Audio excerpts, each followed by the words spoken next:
பிரம்மதேவன் சிருஷ்டி கடவுளாக இருப்பதால் அவர் முக்கியமான யாகங்கள் மற்றும் பூஜைகளை நடத்தி வந்தார். ஒரு முக்கிய யாகம் புஷ்கர் என்ற இடத்தில் நடந்தது. அந்த யாகம் முழுமையாக நடைபெற மனைவியான சரஸ்வதி தேவியின் முன்னிலையில் இருக்க வேண்டும். ஆனால் சரஸ்வதி யாகத்திற்கு நேரத்திற்கு வரவில்லை. யாகத்தின் நேரம் முடிவடைய இருந்ததால் யாகத்தை தடை செய்யாமல் பிரம்மா மற்றொரு தெய்வமாகிய காயத்ரி தேவியை திருமணம் செய்து கொண்டு யாகத்தை நிறைவேற்றினார். யாகம் முடிந்த பிறகு சரஸ்வதி அங்கு வந்தார்.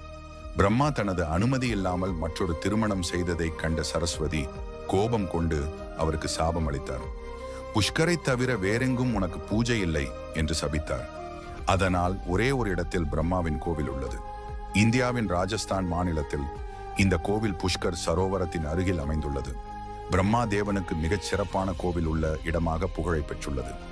இந்த கோவிலில் வருடாந்திர புஷ்கர் மேளா மற்றும் புனித தீர்த்த நீராடலுக்கு பிரசித்தி பெற்றது ஒரு முக்கிய புண்ணிய ஸ்தலமாக இருக்கிறது.